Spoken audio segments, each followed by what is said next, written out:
Well, thank you everyone for coming out to the talk. Can you guys hear me okay? Yeah. Cool. Awesome. So yeah, this is infrastructure as remote code execution. So quick intro. Mike McCabe, president of Cloud Security Partners. So we do a lot of work in the cloud security world. We've done a lot of infrastructure as code work, and helping people mature their infrastructure as code. And as a security person, as someone who's struggled to fix things in cloud environments for a long time, I'm passionate about talking about things like infrastructure as code because it's a way to solve these issues. And I'm not going to shill my company at this part, but we do have drink tickets at our booth, so if you want to drink for free later, stop by. So what are we talking about? How many people are familiar with Terraform? Okay, good chunk. I don't know about that guy. But if you're not familiar, Terraform is infrastructure as code. So what that means is, traditionally we built infrastructure with maybe some scripts, maybe just going to the AWS console, clicking around, doing ClickOps, creating your EC2. And the problem with that has always been it's not consistent. One person goes in and creates an EC2 one way, they don't follow a naming convention, the next person goes in and creates something else. I know my personal AWS account has test EC2, 1, 2, 3, probably a lot of people do. But in a production environment, that doesn't work. So one of the benefits of infrastructure as code is being able to build consistent ways of building infrastructure, whether that's naming, whether that's instance size, whatever it might be, you can make it consistent. The other big piece is getting away from doing ClickOps, from people logging into consoles, and to move to a deployment pipeline. We do app CI/CD, obviously, but moving all your infrastructure to CI/CD is a big win as well. And then you make it consistent and it's codified. So all your infrastructure is referenced in a GitHub, in GitLab, in Bitbucket, if you're in the 90s still.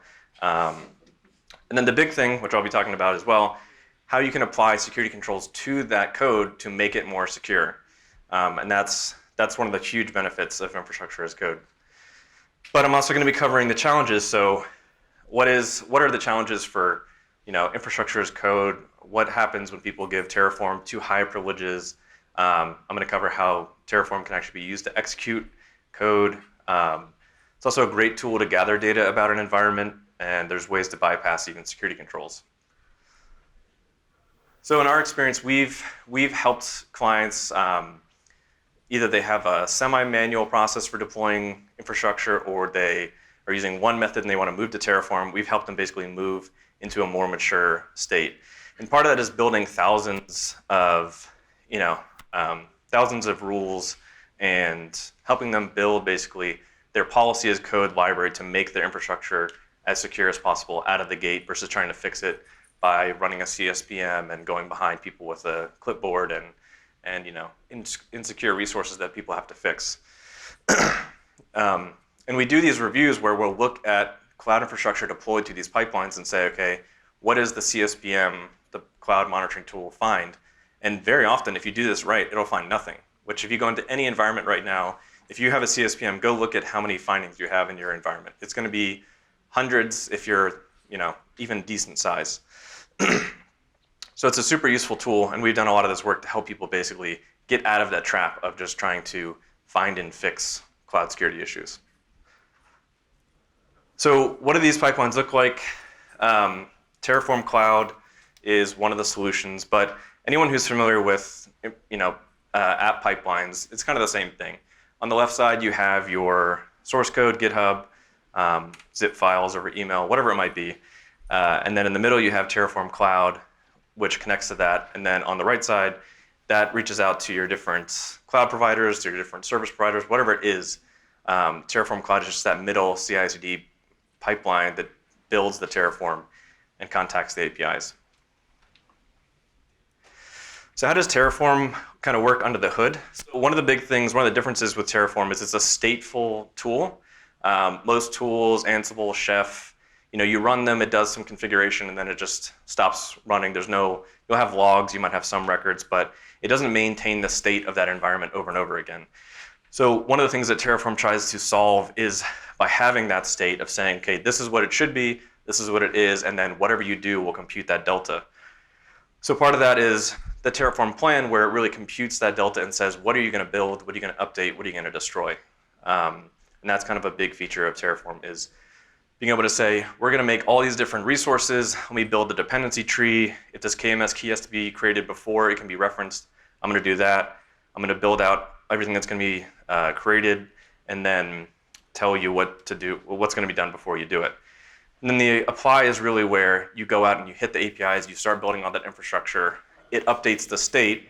The state is a representation of what is built.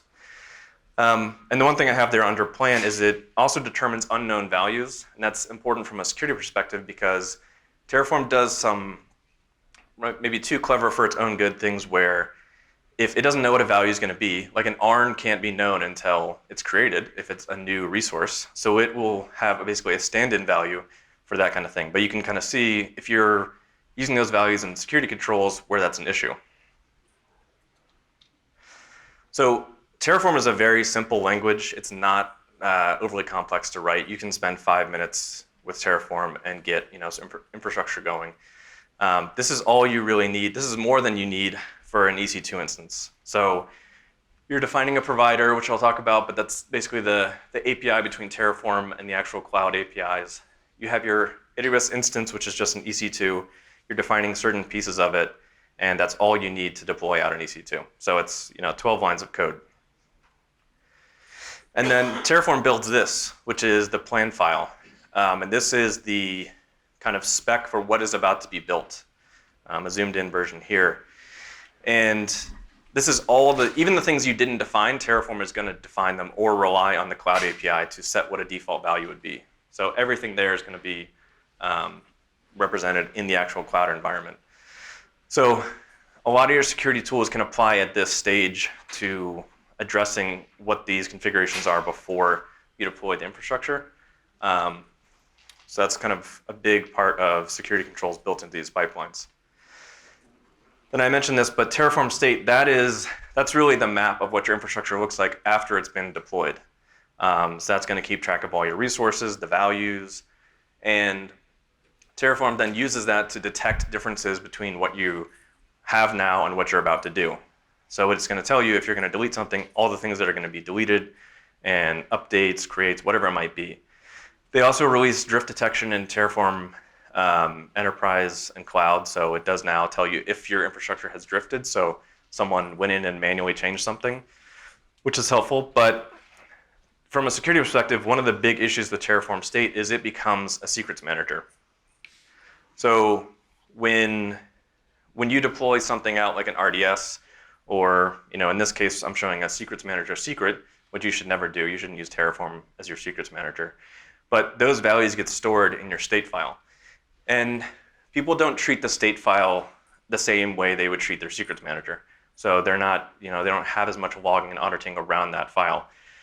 Some people just store it on the CI/CD server. A lot of people use S3 as the backend to store the state file. But it's just not given the same amount of scrutiny as other secrets management tools. And what happens is those values get dumped into that file, and then anyone who has access to it can use those values. So I think it was Sysdig did an investigation for one of their clients that the attacker basically found a state file once they got cloud credentials, dumped the state file out, got secrets, used that to pivot elsewhere into their environment. So, and everyone I talk to and kind of bring this up, like a lot of security people don't realize this. And it's a great target for red teams, and if you're blue team, it's a great thing to think about, like, okay, where are we storing our state files? What are our security controls? How many steps in the AWS console is it to make our state file public with S3? So, and HashiCorp is somewhat familiar with this issue. This is a GitHub issue in the Terraform repo from 2014. And it might be a little hard, but this screenshot's a couple months old, and Omar, I keep calling out Omar. I've done this talk a few times, and I just keep calling him out. I'm sorry. But he says, yeah, we're aware of this. We're still working on this. And it's been almost 10 years since this was originally brought up to them, and they don't have good solutions. So there's no way to really obfuscate these values that well except for protecting your state file. So everyone has to have one meme in their presentation, so this is mine. And then I've been talking to folks about the supply chain security, and anyone who's been doing AppSec for a while, you're familiar with all the issues with NPM, with PyPI, with Ruby Gems. But But when we start getting into infrastructure as code, we have to trust a lot of code beyond just Terraform. So these are a list of providers that HashiCorp maintains, but there's a ton of open source providers too. And as part of the training we did here, I actually looked at the latest version of the AWS provider. It's a huge Go library. I pulled it down, and it's 1.8 million lines of code. So that's not even including the Terraform code base. That's just the provider that Terraform uses to interact with AWS. So we talk about third-party libraries, third-party code, software security, kind of sourcing. This is a whole other area that you have to think about. If your DevOps folks are pulling in random GitHub libraries or providers or modules, that's a huge amount of code you're trusting in one of the most sensitive places in your entire environment. It's basically given keys to the kingdom, and if there's backdoors, if there's malicious code, you just added that to your environment. There's also APIs that get exposed. So if you use something like Terraform Enterprise or Terraform Cloud or some of the other third-party tools like Spacelift, all of those have dozens of APIs of how you manage the state, how you manage plans, and all of those are new surfaces that either attackers or malicious insiders can use to manipulate your environment. So if they can update the state file, if they can get the state file from one of these tools, that's another area that is just a weakness that you have to look out for.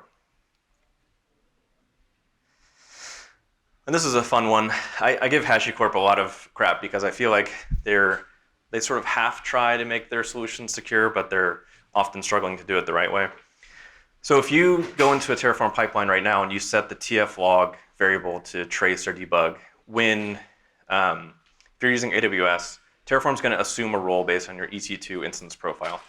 And what that does is it dumps out STS credentials, which you can see right there. And those credentials are basically used to access whatever that EC2 can access, temporary credentials. But if you have a high privilege role on your Terraform EC2, as a developer, you can dump those out to the console, grab them, and then run them wherever you want. You can skip any pipeline checks you have. You can just use those directly if you don't have controls.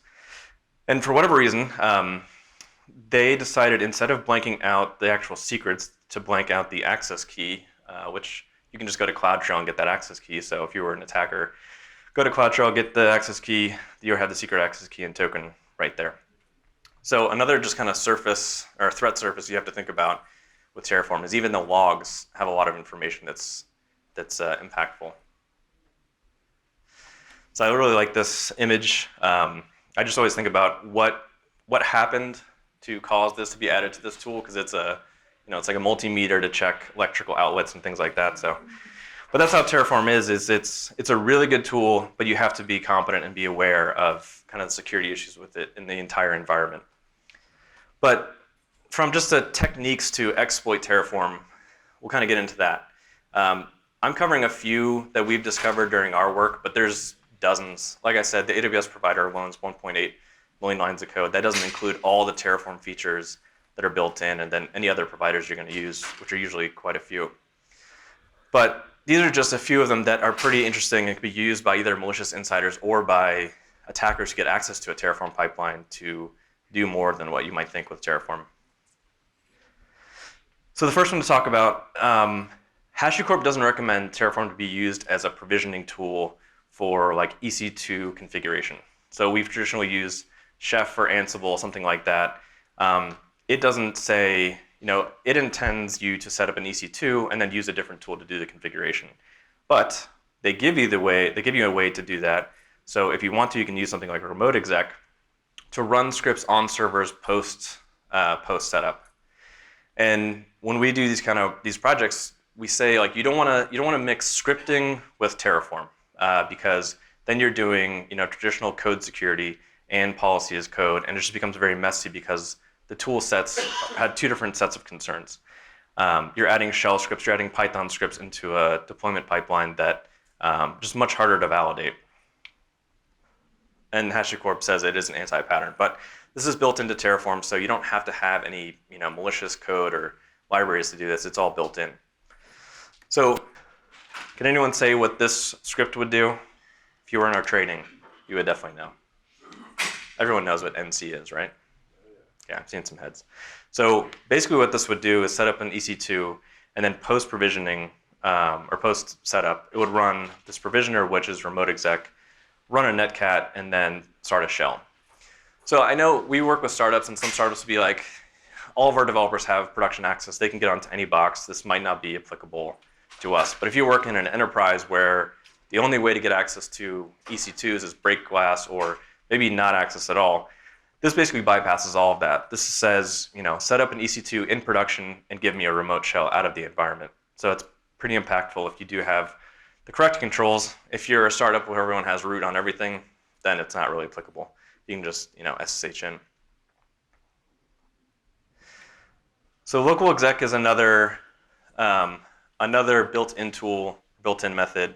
It's also a provisioner, but this one, instead of running on the remote host, runs where Terraform runs. And again, this is given to you by HashiCorp so that you can run things kind of outside of what Terraform itself is doing. So if you need to run some kind of script after Terraform does what it does, you can use local exec to do that. And it's an anti-pattern, and HashiCorp recommends against using it, but it is built in, so it's not something you have to add, it's something you have to restrict. And it's kind of the same thing. So if you can read that, what we're doing is, think about this running on an EC2 with admin access policy attached to it. I, as a developer, only have read access to everything, but if I use Terraform, I can have admin access. So what I want to do if I'm a malicious user, I'll write a script that basically hits the metadata service, which is right there, the 169.254, dumps that out to a file, and then exfil that out of that server, and then I can use that elsewhere. So it's basically a way to run scripts on the Terraform server itself. And for a while on Terraform Cloud, you could actually hit the metadata service and dump out the credentials that they were using. They fixed that eventually. The solve for this beyond restricting local exec is using IMDS v2, which basically makes it harder to actually hit that endpoint. It's still potentially possible, but that restricts it so that you have to do a few more steps before hitting that. So, but this is another built-in tool that, provisioner that you just have out of the box. This is not something you have to add, so it's pretty impactful. So how do we solve some of these things? Is anyone familiar with SemGrep? Cool. So again, not going to shill for anything, but I've used a lot of different AppSec tools, a lot of security tools, and I'm a fan of SemGrep just because it's so easy to get going. It is open source and free if you do want to go that route. There's a paid version, but you don't have to kind of have these solutions. So, but it's basic pattern matching, and it's fast, and you can integrate it with pipelines. And if we're blue team, if we're defensive, we want to prevent these patterns. We need solutions that detect them in our pipelines and prevent developers or malicious users from deploying them. So on the left, you see the basic pattern. Really, the part that matters is line 3 and 4. We're basically just saying pattern inside, provisioner. And so anytime it sees a provisioner, it's going to fail the rule. That should break your pipeline. And on the right, you see that local exec command that's doing the same thing, dumping out the credentials. So it's that simple to have these rules in our pipelines to prevent these things. And actually, this rule is now part of the main registry. So if you run the Terraform rules as part of the registry, you'll get this for free, basically. So it's not very difficult. We shouldn't have too many excuses to write rules to prevent some of these malicious use cases. And like I said, Terraform's also great at getting information from the environment. So anything that it has access in AWS, it can pull down and give to you. So great examples are if you overscope, say, SSM parameters, if you give Terraform access to everything, if you have sensitive values, which you shouldn't use SSM for sensitive values, but quite often people do, because it's just a simple key value storage. But Terraform can pull all this down and dump it into the logs, dump it into the plan, and then developers or malicious users can get access to it. It can also use the HTTP provider to reach out to different systems in your environment. And there's quite a few other techniques as well, but there's also some funny ones that don't really make a whole lot of sense because data providers, they're meant to give you static data, but one of them is the HTTP provider. And again, I always harp on the IMDS API that all EC2s have, and ECS and EKS. But that's really, if you don't have privileges into an environment, that's the way you get it, is hitting that IMDS API, the STS credentials. If anyone read about the Cap One hack, like, I don't know, 3 or 4 years ago, was a big part of it was they used the API to get those credentials. So if you can get that and you can use a script, some kind of tool to hit that API, get the credentials from Terraform, you can do a lot of damage. So what does that actually look like? So we're running our Terraform plan. This is going out to the remote Terraform hosts. It's going to run that Terraform plan and dump out those STS credentials to the log. So again, a good way to bypass any security controls you might have on how people use IAM in your environment. So again, the solutions are not very complex. If there's any takeaway from this is Terraform is powerful and there's a lot of edge cases that can bite you, but the solutions to it are not very hard to implement. So we don't need $100,000 tools to solve these things. We can use open source. You could even use regex to catch these kind of things. So another example, again, when you spend enough time working on HashiCorp products, you kind of start wondering what they're thinking sometimes. And I'm sorry if there's anyone from HashiCorp. I did do this talk once and I spent 15 minutes crapping on them. Then there was like a lead developer in the front. But they give you quite a few ways to kind of shoot yourself in the foot. Another one that you just wouldn't think of because it's called data, external data, is a way to run scripts. So you think you're calling a data resource, but actually you can do whatever you want. So in this case, we can define a Python script. We can query a secrets manager secret, and then just use that Python script to exfil it out of the environment. So there are all these different ways, and this is a small part of the API for Terraform. There's a lot more out there. There's a lot more research to do to use these different techniques that are built in to do this kind of data exfiltration or arbitrary code. So this is just a small snippet of all those. So if you want something beyond just basic pattern matching, semgrep or regex or just grep, we have to get into kind of more solution-specific tools. If you want to do more in-depth testing, if you want to do policy as code, which we really have done a lot of and are a big fan of, there are other solutions out there. So HashiCorp has their own solution called Sentinel. I'm not going to say it's the best tool out there. It's kind of a funky language to write because they build it themselves. But it is a good solution if you're using Enterprise or Terraform Cloud. My co-instructor had to listen to me rant about how the pricing model for HashiCorp is just completely insane, and you can only define one policy in Terraform Cloud unless you have an enterprise plan. Anyway, they definitely are going for the money, but it's not a bad solution if you're doing policy as code. But there are open source solutions. Anyone familiar with OPA, Open Policy Agent? A little bit. So that's a whole different standard. It's open source, and Rego is the language they built to do this policy as code.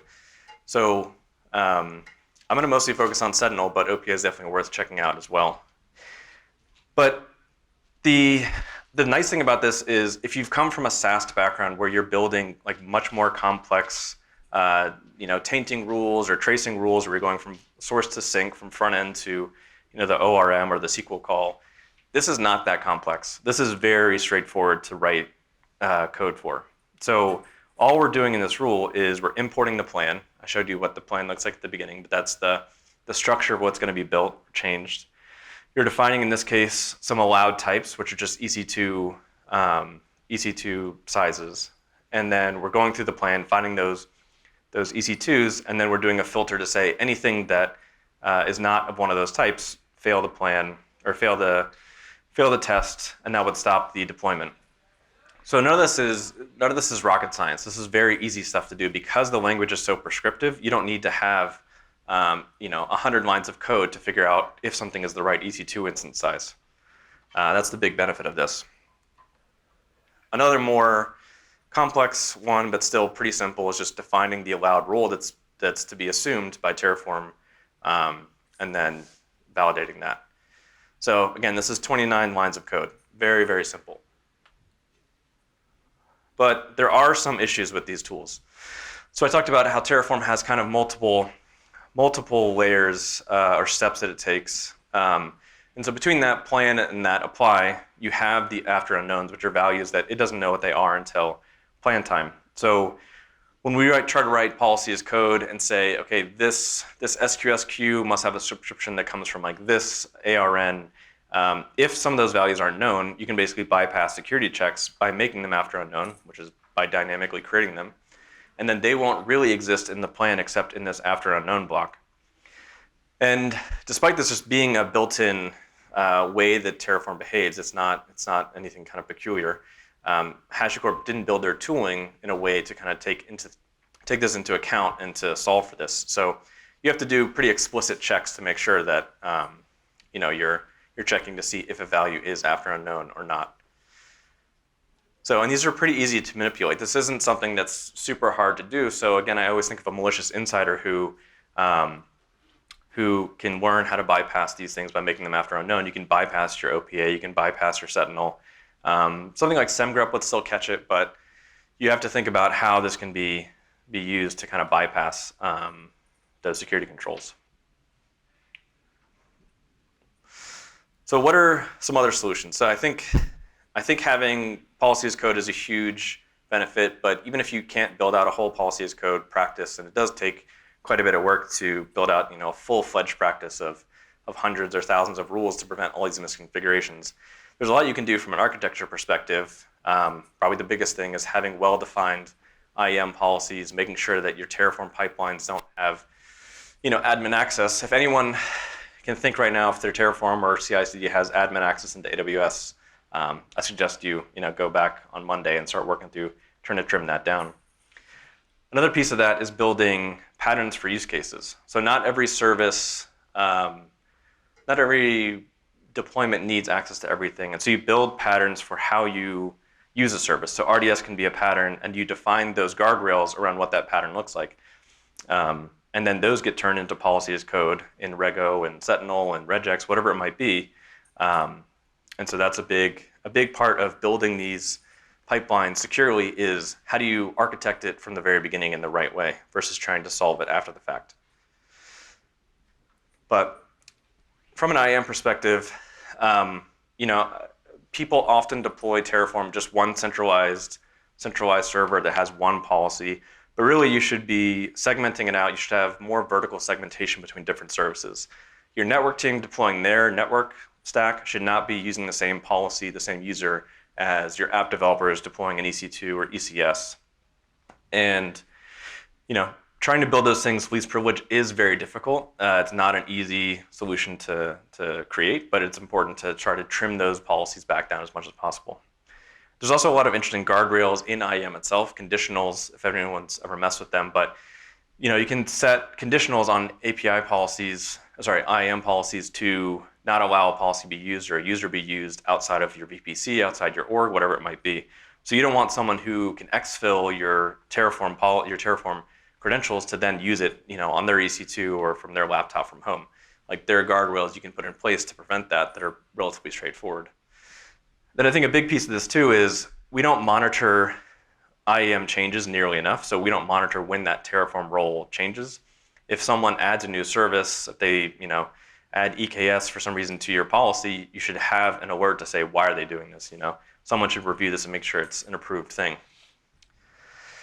And anyone who's been doing architecture for a long time knows the importance of patterns and building things based on a plan, not just saying like, all right, we're going to start using EKS. We're not really sure how we're going to build it, but we'll just start using it and figure it out along the way. Building that pattern of how it should be adopted, that gets turned into Terraform, that gets turned into Terraform modules, and then that gets turned into policy as code as well. And a piece of that is designing the IAM policies based on how you're going to use those services to the minimum possible.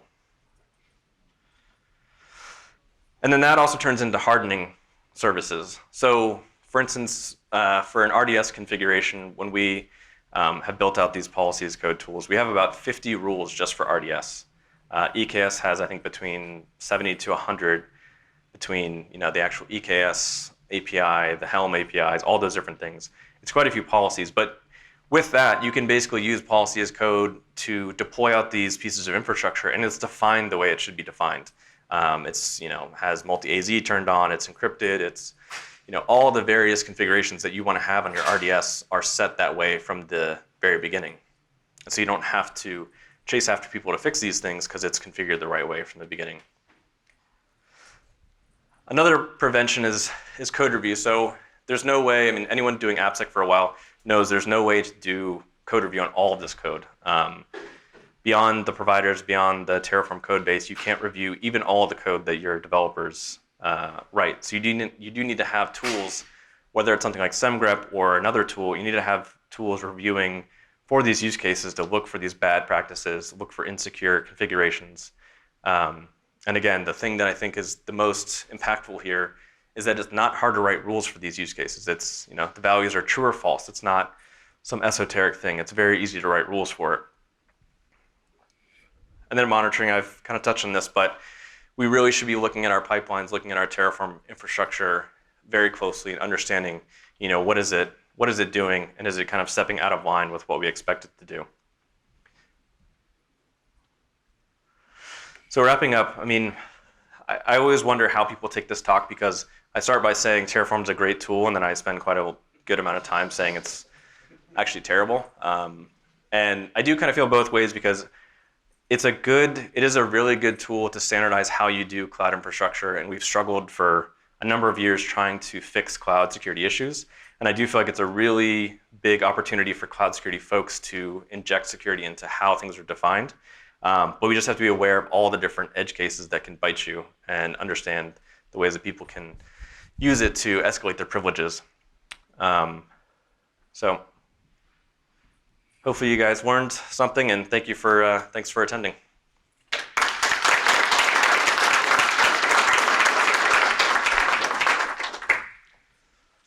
Any questions? I'm curious about HCL language itself. Have you looked at any kinds of things that you can do with some of the built-in functions in HCL that you could pull off something similar? Yeah, so HCL is the HashiCorp language because, again, they weren't happy with YAML or JSON existing. They had to make their own thing.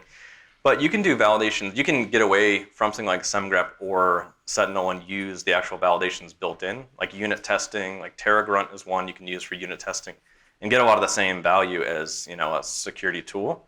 Even if you use modules, you can do validations as checks in those modules to say, this value must always be true or this value must always be false. So you don't have to use a security-specific tool. You can use unit testing or even module validations to do some of this stuff. And when we do these projects, we don't say, like, here's a module that can be insecure. We say, here's a module that is built securely, and then here are the rules that enforce that to ensure it's secure. So, any other questions? Cool. Well, thanks.